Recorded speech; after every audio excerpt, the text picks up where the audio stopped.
देखिए किसका निकला है किसका नहीं निकला है। देखिए 3 का निकला, 9 का बाकी।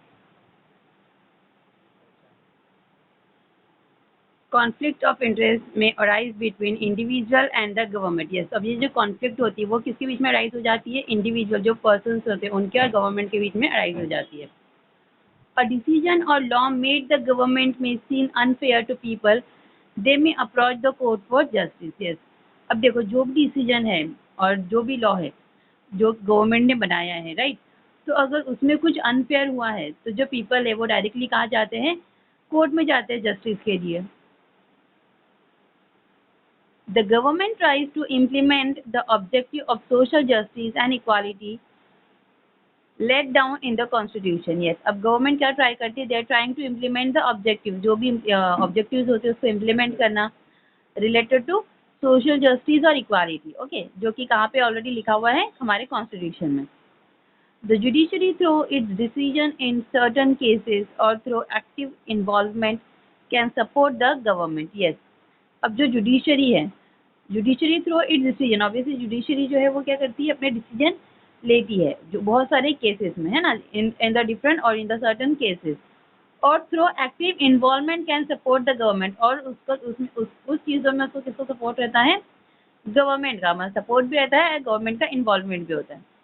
The court can help to bring the weaker section of society, women, children, differently abled and transgender into main stream of the society. Yes, अब कोर्ट जो है वो कौन से लोगों की हेल्प करता है? जो वीकर सेक्शन के लोग होते हैं सोसाइटी में, जो वुमेन्स होती है, मतलब जिनके जो भी प्रॉब्लम फेस कर रहे हैं, राइट, फिर चिल्ड्रंस, फिर जो डिफरेंटली एबल पीपल होते हैं, प्लस जो ट्रांसजेंडर पीपल्स होते हैं, तो इन लोगों को मेन स्ट्रीम में लाने के लिए क्या कर रहा है?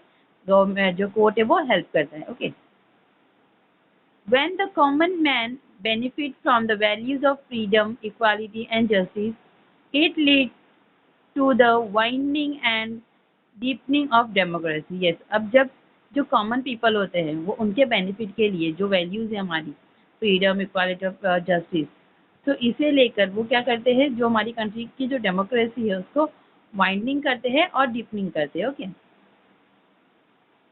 This is necessary for the strengthening of democracy. अब इसकी वजह से क्या होता है?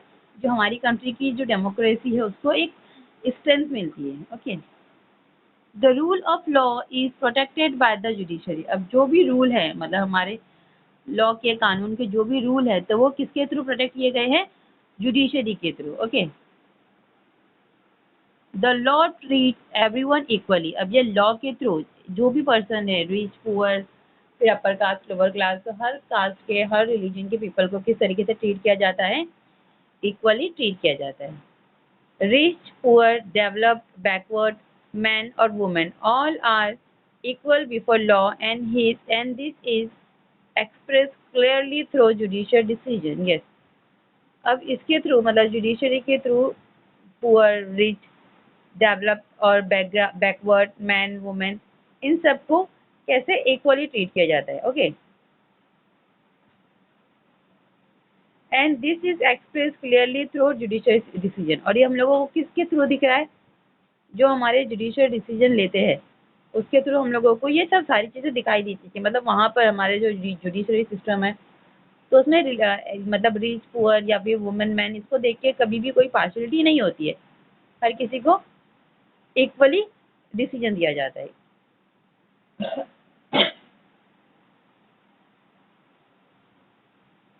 Judiciary help to protect the right of people. Yes, अब जुडिशरी किस चीज़ में हेल्प करती है? जो राइट है हमारी उसे प्रोटेक्ट करने में हेल्प करती है। Conflicts are resolved in accordance with law, and law prevents emergence of repressive and authoritarian group and individual. Yes, अब जो conflict arise हो जाती है तो वो resolve होती है किसके थ्रू? किसके accordance with law, और जो law prevent किए जाते हैं, right, उसके थ्रू वो solve की जाती है, resolve की जाती है। Okay, individually or in a group. Now structure of the judiciary. अब देखो जो जुडिशरी है उसका क्या स्ट्रक्चर है?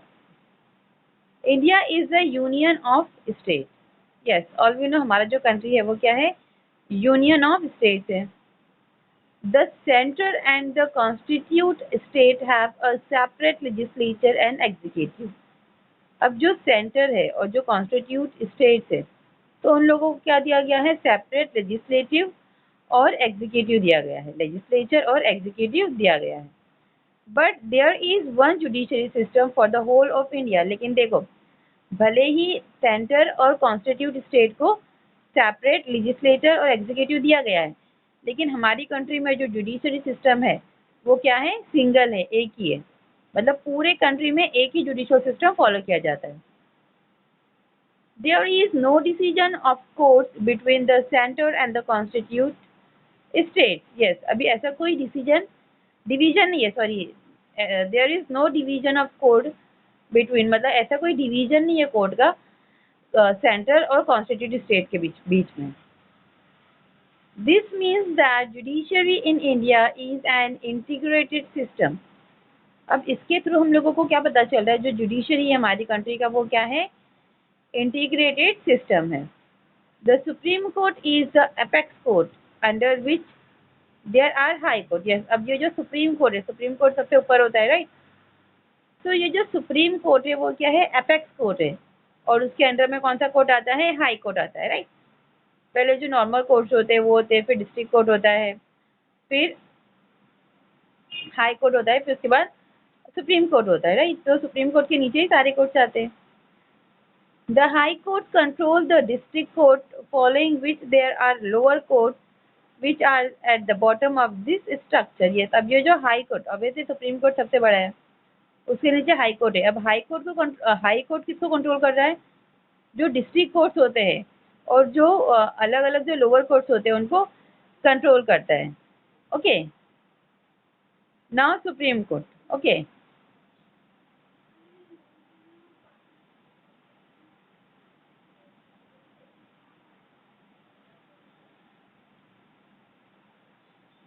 The chief justice of India CJI head the supreme court of India. Yes, अब ये जो CJI है, right, supreme justice of India, ये क्या है, हेड है सुप्रीम कोर्ट का। Okay, the president appoint the chief justice of India and other जजेस of supreme court.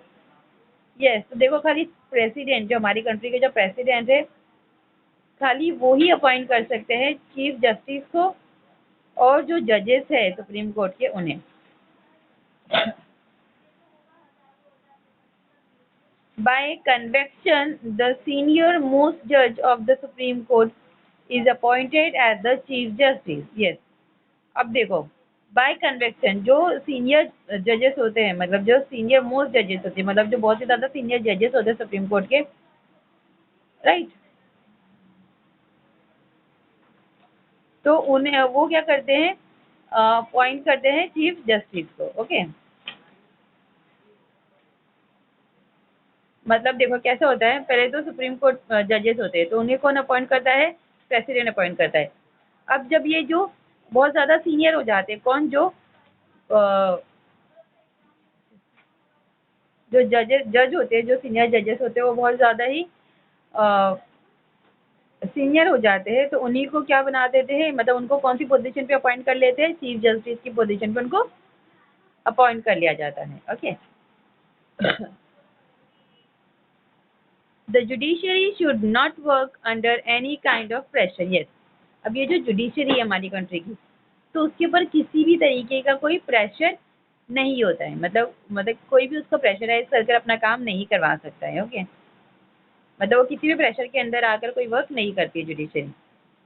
The independence of the judiciary is maintained so as to enable the judges of fearlessly carry out the function of given justice.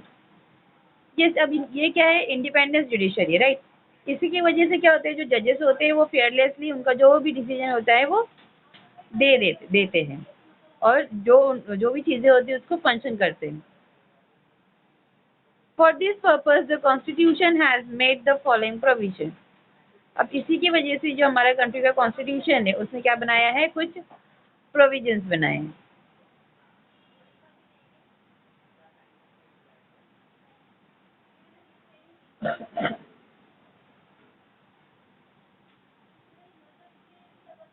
The Constitution lays down the eligibility criteria for the judges. Yes. अब Constitution ने क्या बनाया है? Provision बनाया है ना, तो वो प्रोविजन में क्या है देखो, जो सबसे पहले जो Constitution ने देखा है वो क्या है? एलिजिबिलिटी और क्राइटेरिया देखा है किसका? जजेस का। मतलब वो उस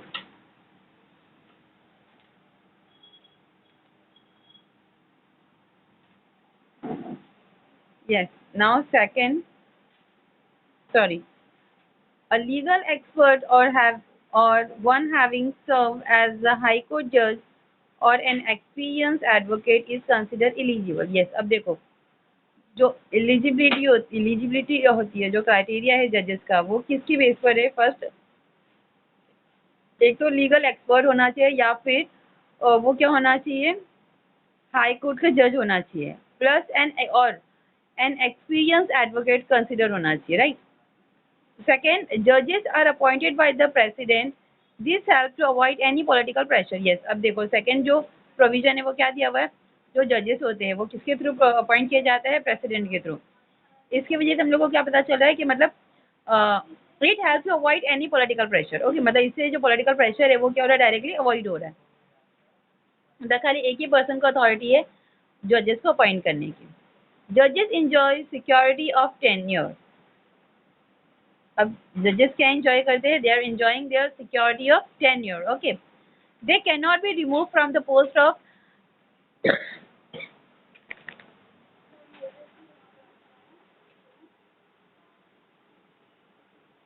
yes so they cannot be removed from the post of trivial reason or for political motive. yes मतलब जजेस जो होते हैं, मतलब ऑब्वियसली उनको टेंडर, मतलब जैसे उनको कुछ पीरियड के लिए, कुछ ईयर के लिए अपॉइंट किया जाता है. उनको क्या दी हुई है? सिक्योरिटी दी हुई है. ऑब्वियसली उन लोगों को उनकी पोजीशन से कोई भी किसी भी रीजन की वजह से, जैसे जो ट्राइबल रीजन होता है या फिर कोई भी पॉलिटिकल मोटिव की वजह से उनको रिमूव नहीं कर सकते उनकी पोजीशन से. The retirement age of judges of the Supreme Court is 65 years, while for the High Court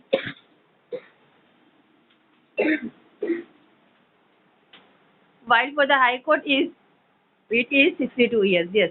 अब जो सुप्रीम कोर्ट की जो जजेस होती है उनकी रिटायरमेंट कब होती है? When they were cross the age of 65 years. जब वो 65 years की एज क्रॉस करते हैं तो जब क्या होती है? उनकी रिटायरमेंट हो जाती है. आफ्टर दैट जो सुप्रीम हाई कोर्ट की जो जजेस होते हैं उनकी रिटायरमेंट कब होती है? After 62 years. Okay, the salaries of जजेस are drawn from the consolidated fund of India. No discussion take place on this issue in the parliament. Yes. मतलब इनकी जो सैलरी होती है, जजेस की जो सैलरी होती है, वो कहाँ से दी जाती है? डायरेक्टली जो कंसोलिडेटेड फंड होता है हमारी कंट्री का, तो वहाँ से दी जाती है. उसके ऊपर मतलब related to their salary parliament में कोई भी डिस्कशन नहीं होता है. Okay,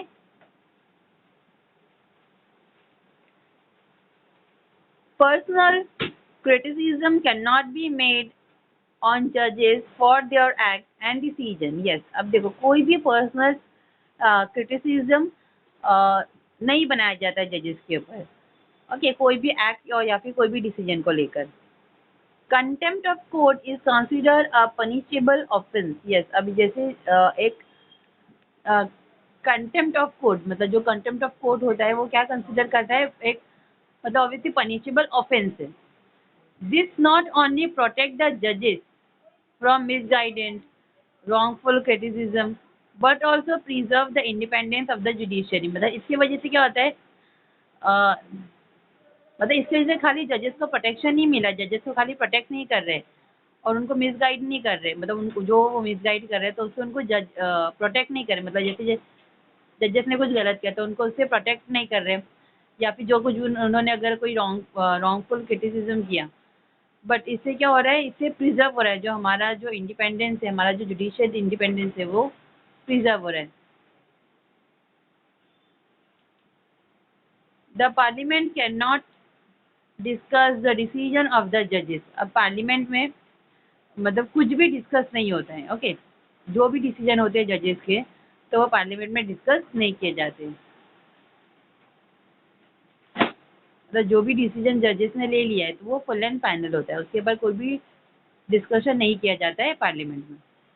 However, it has the right to remove the judges from their position through the impeachment procedure. Yes. जबकि जो एक राइट दी गई है जजेस को रिमूव करने की उनके पोजीशन के ऊपर से, कौन सी थ्रू, किसके थ्रू? Impeachment procedure. ये जो प्रोसीजर है इम्पीचमेंट प्रोसीजर, इसके थ्रू जजेस को उनकी पोजीशन से क्या कर सकते हैं? रिमूव कर सकते हैं. Now, judicial activism. Traditionally, the court settled the dispute whenever they are approached for that purpose. Yes, अब obviously traditionally कोर्ट क्या करता है? सेटल करता है जो भी डिस्प्यूट्स होते हैं, है ना, तो उसे क्या करता है? वो सॉल्व करता है. In last few decades, this image of the court has undergone a change and they have become increasingly active. This means that the court now seeks to fulfill the constitutional goals of justice and equality. Yes.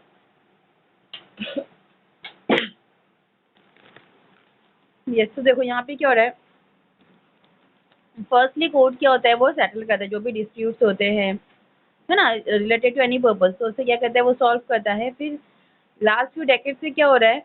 जो court है वो कैसे हो जा रहा है? मतलब undergone a change, they have become increasingly active, मतलब और ज़्यादा क्या हो गया? एक्टिव हो गया है, जिसकी वजह से क्या हुआ है?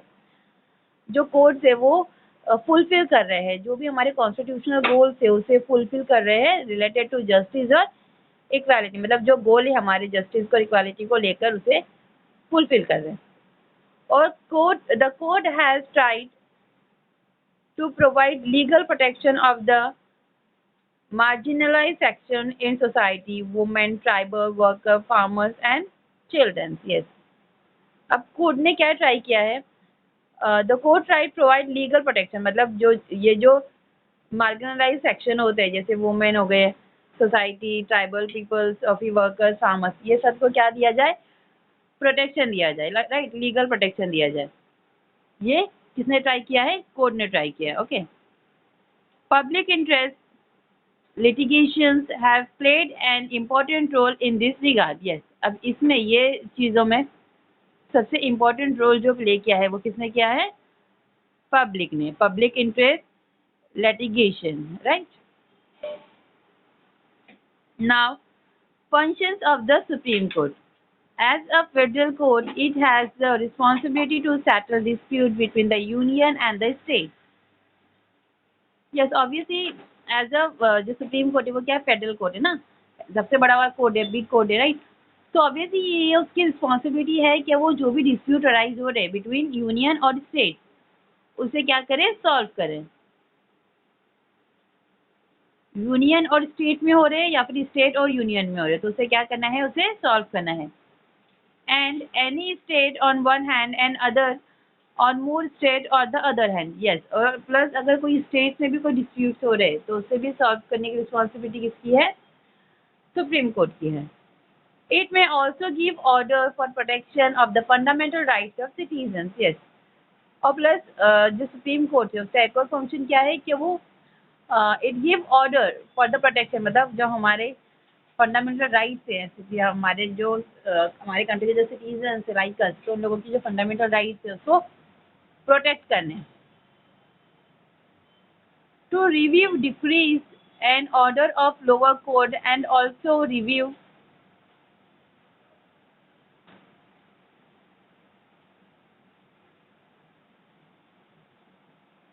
it may also give order for protection of the fundamental rights of citizen. Yes. और यस इससे क्या मतलब ये ऑर्डर दे रहे हैं किस चीज़ का? हमारे जो फंडामेंटल राइट्स है उसको प्रोटेक्ट करने का. Plus two review decrees and order of lower courts and also review its own decision. Yes. और उसके साथ में जो सुप्रीम कोर्ट है वो क्या करते हैं? रिव्यू करते हैं. सुप्रीम कोर्ट जो लोअर कोर्ट्स होते हैं जैसे जो हाई कोर्ट्स होते हैं फिर डिस्ट्रिक्ट कोर्ट्स होते हैं उनके ऊपर रिव्यू करते हैं और क्या करते हैं? उनके जो डिसीजंस होते हैं वो बताते हैं. In case the president asks for the advice of the court to understand the legal aspect in matter of public importance, provide the necessary advice. Yes, अभी in case the president ask, अगर in case अगर ऐसा हुआ, क्या president ने किससे पूछा है, सुप्रीम कोर्ट से पूछा है, मीन्स सुप्रीम कोर्ट से के जो जजेस हैं उनसे एडवाइस ली है कुछ लीगल एक्सपेक्ट को, मतलब कुछ ऐसे मैटर्स है, लीगल जो मैटर्स है उसको अंडरस्टैंड करवाने में, तो ये जो होते हैं मतलब जो जजेस होते हैं सुप्रीम कोर्ट के, वो क्या करते हैं, उनको एडवाइस देते हैं, they provide necessary advice. Okay,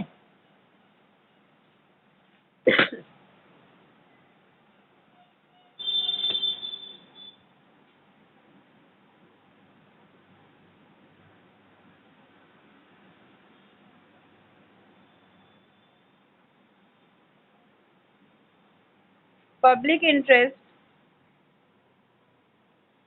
interest litigation PIL refer to litigation filed on issues of public importance by individual citizens, social organization or non-governmental organization on behalf of all the people. Yes, अब ये जो public interest litigation है PIL, ये किस चीज़ को refer कर रही है, जो भी इश्यूज होते हैं पब्लिक के, राइट, जैसे जो इंडिविजुअल सिटीजन को लेके जो इश्यूज होते हैं, मतलब इंडिविजुअल जो भी इश्यूज होते हैं, फिर सोशल ऑर्गेनाइजेशन को लेके जो इश्यूज होते हैं, फिर जो नॉन गवर्नमेंट जो NGOs होते हैं उनसे रिलेटेड जो इश्यूज होते हैं, तो उनके बिहाफ में ये जो होते हैं PIL पब्लिक इंटरेस्ट लिटिगेशंस, वो उसको सॉल्व करते हैं। Okay, the court think over the questions raised and give its decision. Yes, फिर जो कोर्ट होता है वो क्या करता है, इनके जो भी क्वेश्चंस होते हैं उसके ऊपर सोचते हैं और फिर अपना डिसीजन देते हैं। Now high court, the Indian union of state confers the parliament with the power of establish a high court in each constituted state in the union. Yes, अब जो हमारी कंट्री के जो यूनियन है, right, the Indian union of states, तो उन्होंने क्या confer किया है, confer the parliament with the power, मतलब क्या पावर दिया गया है कि establish high court in each constituted state, मतलब जो भी स्टेट से, जो भी कॉन्स्टिट्यूटेड स्टेट से, तो वहाँ पे क्या होना चाहिए, हाई कोर्ट होना चाहिए। Okay, currently there are 24 high court in our state, in our country. Yes, तो अभी स्टिल मतलब हमारी कंट्री में कितने हाई कोर्ट्स हैं, 24 हाई कोर्ट्स हैं। Okay, there is a chief justice along with other judges in the high court, जैसे supreme court में हाई कोर्ट, सुप्रीम कोर्ट में होता है जजेस होते हैं प्लस उनके साथ क्या होते हैं, चीफ जस्टिस होते हैं, राइट, तो वैसे ही हाई कोर्ट में भी क्या है, चीफ जस्टिस है और प्लस उनके साथ में क्या है, अदर जो जजेस होते हैं हाई कोर्ट के, वो है। All judges of the High Court are appointed by the President. जैसे सुप्रीम कोर्ट के जो जजेस होते हैं वो कौन अपॉइंट करता है, प्रेसिडेंट अपॉइंट करता है, मतलब उन्हीं को अथॉरिटी है। तो वैसे ही हाई कोर्ट में भी अथॉरिटी किसको गिवन है, only president. President can only appoint the जजेस of high court. Okay, now the other court, okay, means district and lower court. This are court at the district and tehsil taluka level. अब ये जो courts होते हैं, जैसे भी high court मैंने बताया आपको, तो ये स्टेट्स में होते हैं, है ना, तो अब ये जो डिस्ट्रिक्ट और लोअर कोर्ट्स होते हैं वो कहाँ पे होते हैं, डिस्ट्रिक्ट और तहसील लेवल में होते हैं। Okay, the people generally go to this court. अब ये जो पीपल्स होते हैं, ऑब्वियसली फर्स्ट जो पीपल होते हैं जो डिस्ट्रिक्ट और तहसील से बिलोंग करते हैं, तालुके से बिलोंग करते हैं, तो उनकी डिस्प्यूट्स को सॉल्व करने के लिए वो अपना कोर्ट का अपना केस कहाँ पे लेके जाते हैं, डिस्ट्रिक्ट कोर्ट में और लोअर कोर्ट में लेके जाते हैं। बट जब उनको वहाँ पे जस्टिस नहीं मिलता है, मतलब वहाँ पे उनका केस सॉल्व नहीं होता है, तो वो आगे प्रोसीड होता है, उनका जो केस होता है वो आगे के जो हाई कोर्ट होता है वहाँ पर जाता है। ओके, तो वैसे ये जो डिस्ट्रिक्ट और लोअर कोर्ट्स है तो वो कहाँ पे होते हैं, डिस्ट्रिक्ट में और तालुका लेवल पर होते हैं। Okay, the people generally go to this court, every district court have one district जजेस। यस, अब जितने भी डिस्ट्रिक्ट कोर्ट्स होते हैं तो उतने डिस्ट्रिक्ट कोर्ट में मतलब हर एक डिस्ट्रिक्ट कोर्ट में एक डिस्ट्रिक्ट जज होता है। Okay, the branches of law in India, there are two main branches of law. Yes, अब देखो जो फर्स्टली क्या बताया यहाँ पे, जो ब्रांचेस ऑफ लॉ है तो उसकी मेन टू ब्रांचेस है, वन है एक सिविल लॉ और सेकंड है criminal law. Okay, so first जो ब्रांच है वो है civil law. This law deal with conflict which affect और interfere with the right of a person. Yes, अब ये जो लॉ है सिविल लॉ, तो ये किससे डील करता है, जो भी कॉन्फ्लिक्ट ऑकर्ड होती है या फिर कोई भी इंटरफेयर होता है किसी भी पर्सन की राइट के बीच में, तो वहाँ पे ये लॉ यूज किया जाता है। जैसे for example conflict regarding land and property. Yes, अब जैसे कॉन्फ्लिक्ट जो भी रिलेटेड टू जो लैंड और प्रॉपर्टी के जो इश्यूज होते हैं, तो उसे सॉल्व करने के लिए ये सिविल लॉ का यूज किया जाता है। ओके, प्लस जो रेंट का एग्रीमेंट होता है, डिवोर्स के जो केसेस होते हैं, एक्सेट्रा एक्सेट्रा, मतलब ये सारे जो केसेस होते हैं वो किस में आते हैं, सिविल लॉ में आते हैं। Okay, after filling a petition in the relevant court the set court give a decision. Yes, अब ऑब्वियसली इनकी सारी जो भी इनकी प्रॉब्लम्स है उसे सुनने के बाद जो जज होता है वो क्या करता है, उनका जो भी डिसीजन होता है वो कोर्ट को देता है। Okay, now criminal law. Serious crime are dealt under criminal law. अब जो बहुत ही ज़्यादा सीरियस क्राइम होता है तो वो किसके अंदर आता है, क्रिमिनल लॉ के अंदर आता है। For example thief, robbery, dowry, murder etcetera, ये सारे जो क्राइम होते हैं वो क्रिमिनल लॉ के अंदर आते हैं। Okay, in this case the first step is to file a FIR, first information report. Yes, अब ऐसे जो केसेस होते हैं मर्डर के, डॉरी, रॉबरी, थीफ्ट के, और जो क्रिमिनल लॉ के जो केसेस होते हैं, तो उसमें सबसे पहला जो स्टेप होता है वो क्या होता है, FIR। सबसे पहले आप लोग को ऐसे केसेस में क्या करने पड़ता है, FIR करवानी पड़ती है। ओके, पुलिस के पास। The police investigate the matter and then a petition in fill in the court. Yes, तो फर्स्ट क्या करता है, उसके बाद क्या करता है, FIR जब हो जाती है पुलिस स्टेशन में, तो उसके बाद जो पुलिस होता है वो क्या करता है, इन्वेस्टिगेट करता है केस के ऊपर। फिर उसके बाद वो जो केस है वो कहाँ पे जाता है, कोर्ट में जाता है। If the charges are prove there are provision for civil punishment. Obviously अगर वो चार्जेस प्रूव हो जाते हैं, जो भी चार्जेस किसी के ऊपर लगाए गए हैं, फॉर एग्जाम्पल जैसे किसी के ऊपर मर्डर का केस लगा हुआ है, अगर वो चार्जेस प्रूफ हो गए, करेक्ट प्रूफ हो गए, तो उनको क्या दी जाती है, पनिशमेंट दी जाती है। The Indian judiciary has made a significant contribution in development of the country. Yes, अब जो हमारी कंट्री की जो जुडिशरी सिस्टम है, तो उसने एक सिग्निफिकेंट कंट्रीब्यूशन दिया है हमारी कंट्री को डेवलप करने के लिए। ओके, हमारी कंट्री के डेवलपमेंट के लिए। Common people have a lot of respect and trust in the judicial system. Obviously जो कॉमन पीपल्स है, they had put their respect or trust in the judicial system. Obviously all the people who are living in our country, they are giving their trust in the judicial system. So the judiciary in India has protected individual freedom, the federal system and the constitution of India.